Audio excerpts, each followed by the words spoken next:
चिरां जिल्ला दुलाराय बर' फरायसा आफादा फोरोंगिरिफोरनि थाखाय मोनसे सावरायमेल जुथुमदों।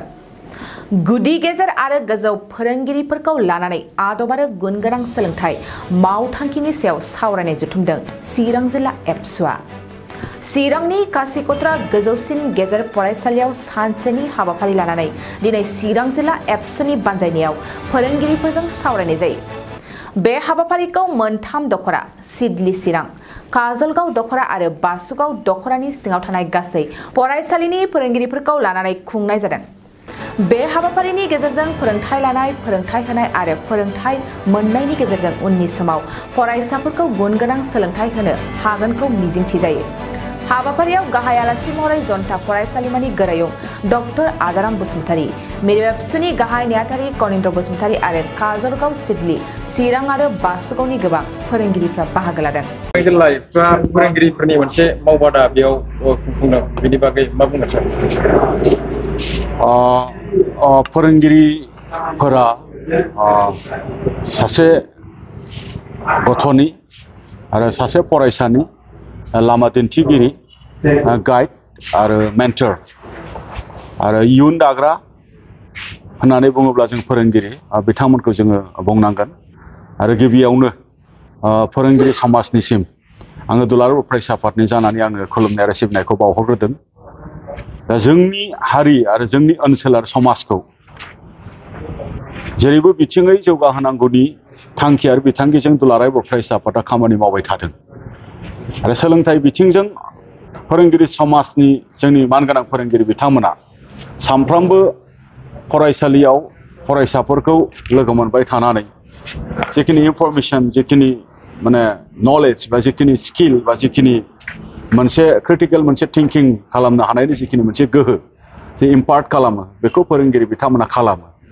दा बेनि थाखायनो जे दुलाराय बर' फरायसा आफादनिफ्राय जे फोरोंगिरिफोरनि सायाव जोंनि मा एक्सपेक्टेशन दं आरो फोरोंगिरिफोरनिफ्राय जोंनि समाजा, जोंनि फरायसाया बा जों दुलाराय बर' फरायसा आफादा जोङो मा लुबैयो आरो जोंनि लुबैनायखौ सुफुंनो हाग्रा जिहेथु फोरोंगिरिफोर, दा जोंनि लुबैनाय, फरायसाफोरनि लुबैनाय आरो समाजनि लुबैनायखौ गोसो गोथारै थांनाय समफोराव जेरैबायदि खस्थ' खालामनायनि गेजेरजों सोलोंथाइ होबोबाय, सुबुं सम्पद दाबोबाय आरो बिनि बांसिनै जेन फैबाय थानाय समाव जोंनि फोरोंगिरिफ्रा जेन दायथ' लाबावो, जेन साबसिन माने खस्थ' खालामबावो, बे बाथ्राखौ जोङो खावलायनो होननानै जोंनि फोरोंगिरि समाजनि साफ्रोमबो मानगोनां फोरोंगिरि बिथांमोनखौ लानानै चिरां जिल्ला एबसुआ मैयाबो बिजनियाव बिजनि जिल्ला बर' थुनलाइ आफाद, बिजनि आनसलिक आरो बिजनि फोरोंगिरि गौथुम जथायै बेबायदि फोरोंगिरि मेल लादों। आरो दिनैबो चिरां जिल्ला एबसुआ सिडली कासिकत्रा बे हायार सेकेन्डारि स्कुलाव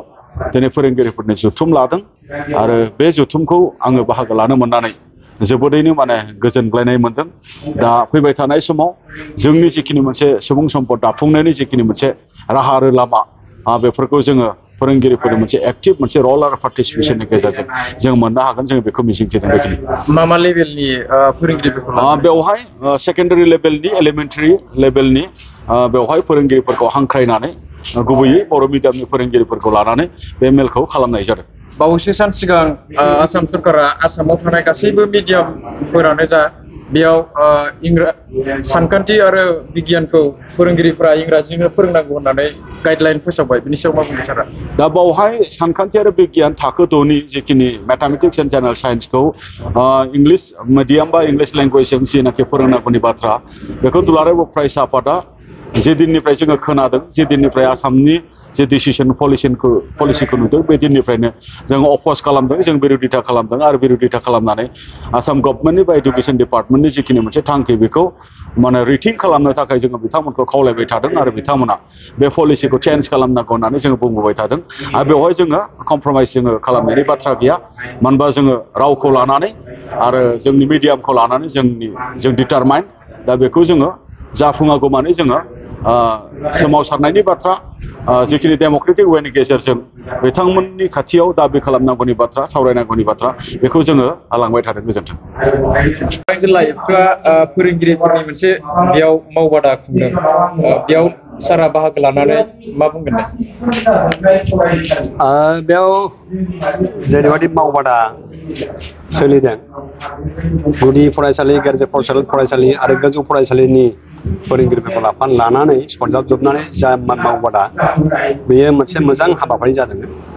बेबादि मावबादाखौ सरकारनि फारसेनिफ्राय लाथों, किन्तु दुलाराय बर' फरायसा आफाद चिरां जिल्लाया बे हाबाफारिखौ लानाया बर' हारिनि फारसे, बर' समाजनि फारसे आरो बर' हारिनि इयुन जोलै बर' फरायसाफोरनि फारसे मोजां मोनसे हाबाफारि जादों होननानै आङो बुङो। फोरोंगिरिफ्रा जाबाय फरायसा दाग्रा मोनसे हान्जा। बिसोरनि फोरोंनाय, बिसोरनि गियान होनायजों फरायसाफ्रा लेखा रोंलाङो, गियान मोनलाङो। थाखोनिफ्राय थाखो बिसोरो थाखो बारग'लांनानै कलेज, इउनिभारसिटि, सोरबा डक्टर, इन्जिनियार बायदि बायदि दिग लानानै गावसोरनि थांना थानायनि लामाखौ बिसोरो दिहुननानै लानो हायो। आरो बे मोनसे गामि, मोनसे समाजनिफ्राय कलेज, इउनिभारसिटि फरायनाय फरायसाफोर ओंखारनायनि गेजेरजों गिदिर गिदिर साख्रि मावग्रा सुबुंनि ओंखारनायनि गेजेरजों डक्टर, इन्जिनियार फरायग्रा एबा बेबादि डक्टर, इन्जिनियार जानो हानाय सुबुं ओंखारनायनि गेजेरजों बे गामि आरो समाजा मोनसे जौगाखांनाय एबा डेभेलपमेन्ट बेबायदि सफैयो। बे जेराव बेबादि सुबुंनि बिबाङा बांगोन, बेबादि लेखा गोरोंनि बिबाङा बांगोन, अब्लानो बे हारिया जौगाखां हारि, डेभेलप हारि हिसाबै सिनायथि मोनगोन। बेनिखायनो हारि जौगानायनि हाबा मावनोब्ला गिबियै फरायसाफोरनि गियान लानाय, फरायसाफोरनि फरायनायनि सायावहाय गोबां गुरुत्व होनानै खामानिखौ मावनांगौ। आरो बेनिखायनो दुलाराय बर' फरायसा आफादा बे खामानिखौ लादों। मानोना दुलाराय बर' फरायसा आफादनि गोबां थांखिफोरनि गेजेराव मोनसे थांखिया जाबाय हारि दानाय। आरो बे हारि दानाया फरायनाय एबा गियाननि गेजेरजों, इडुकेसननि गेजेरजों हारि दानाय बेखौ बिथांमोना जर होदों। बे हाबाफारिया बाख्नायजाथाव, आं बाख्नायदों। आरो बे हाबाफारियावहाय बे ओनसोलनि गुदि, गेजेर आरो गोजौ फरायसालिनि गोबां फोरोंगिरिफोर फैदों, बिथांमोना बाहागो लादों। आं सानो दिनैनि बे मावबादायाव फैनायनि सिगांनो गोबां फोरोंगिरिफ्रा गावबा गावनि बेबादि रोंगौथि, एक्सपिरियेन्स बिथांमोना दंखायो। गोबां साफा सानैया गैया, अब्लाबो थाखाग्राफ्राबो दिनैनि मावबादानि गेजेरजों साबसिनै बुजिनो हानाय, बिबान रुजुनो हानाय बेबादि मोनसे अबस्था एबा हालोदखौ बिथांमोना मोनदों। आरो जायफ्रा गोनो गोथोआव दङ, जायफोर गोदान फोरोंगिरि, जायफ्रा लामा मोनथ'वाखै, बिथांमोनहाबो दिनैनि बे मावबादानि गेजेरजों फोरोंगिरि हिसाबै गावनि बिबानखौ बुजिनाय, गावनि बिबानखौ फोरोंगिरि हिसाबै बुजिनानै फरायसालियाव थांनानै फरायसाफोरखौ फोरोंनाय, बिथांनि फोरोंनायजों फरायसाफोरनि मोजां रिजाल्ट खालामनाय, समाजाव लेखा गोरोंनि बिबां बांनाय, हारियाव लेखा गोरोंनि बिबां बांनाय, बेयो गाहामैनो गोहोम खोख्लैलांगोन होननानै आंहा फोथायनाय दङ। बेनिखायनो बे हाबाफारिनि फारसे आंनि साबायखर। सार, गोबां फोरोंगिरिफ्रानो एन्टि ससियेल एक्टिभिटिस आरो राजखान्थिजों बुंफबनानै थायो, बिथांमोनखौ मा खावलायदों सारा? बेनि फारसे रोखा खोथा दङ। फोरोंगिरिफोरनि गुबै बिबाना जाबाय फरायसा सोरजिनाय, समाज दानाय आरो हारि दानाय। राजखान्थिनि फोथाराव हाबनानै फरायसाबो सोरजिनो हाया, समाजबो दानो हाया। आरो गुबुन गुबुन खामानि सोरबाया बेबसायाव, सोरबाया खेथि बाथियाव लोहाबनानै गावनि फरायसालियाव फैनानै फरायसाफोरखौ फोरोंनाय, बेफोर समायफोरखौ जुदि नस्थ' खालामदोंब्ला बेबो गनायथाव एबा गनायना लाजाथाव नङा।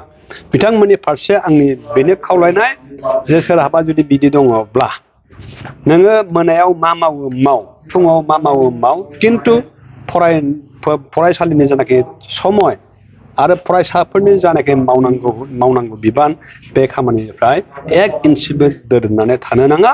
जुदि नोंथांनि अबहेला खालामनायनि गेजेरजों मोनसे क्लासनि गथ'फ्रा नस्थ' जायोब्ला बे क्लासावहाय 10 जन थागोन, 10 जन गथ'आ नस्थ' जागोन। नों सासेहा उदै बुंगोन, खिन्थु 10, 20 जन, 50 जन गथ'फ्रा गियाननिफ्राय गोमागोन गियाननि आंखाल जागोन आरो बे गियान गोमाजानाय गथ'फ्रानो उनावहाय समाजावहाय दावराव दावसि खालामगोन होमब्ला बे समाजाव दावराव दावसि जानायनि गुबै दायनिगिरिया बै सासे फोरोंगिरि बै सानै फोरोंगिरि जाय फोरोंगिरिफ्रा फोरोंनायनि बिबानखौ अबहेला खालामदों। सिक्किम रायजोआव दावबायहैनो गोसो जानाय दावबायारिफोरनि थाखाय मोनसे गोजोनथाव खौरां। बिटिआर आरो आसामनि बायजो सिक्किम रायजोआवबो दंसै दावबायारिफोरनि थाखाय गंसे बर'नि मोजां सिखोन साखोन हटेल। साया ब्रह्मनि नाजानाय आरो सामलायनायाव दायो दावबायारिफोरनि थाखाय सिक्किमनि गेंटकआव खुलिदों हटेल साइमन। गेंटकनि चिफ मिनिस्टार थाग्रा बांग्लानि साखाथि फ्लावार श'नि JN र'डआव बर'नि साइमन हटेल दंसै। जुदि सिक्किम रायजोआव दावबायनो थाङोब्ला नैबे हटेल साइमनआव दावबायारिफ्रा हर थानो हागोन। गासैबो खाबुगोनां साया ब्रह्मनि हटेल साइमनआव जायखिजाया समावनो दावबायारिफ्रा रुमखौ बुकिं खालामनो हागोन। लोगोसेनो सोरबाफोर दावबायारिया सिगांग्रो रुमखौ बुकिं खालामनो सानोब्ला नैबे मबाइल नाम्बार 6296623149 आरो 7011225908 आव थोंजों स्लट लाहरनो हागोन।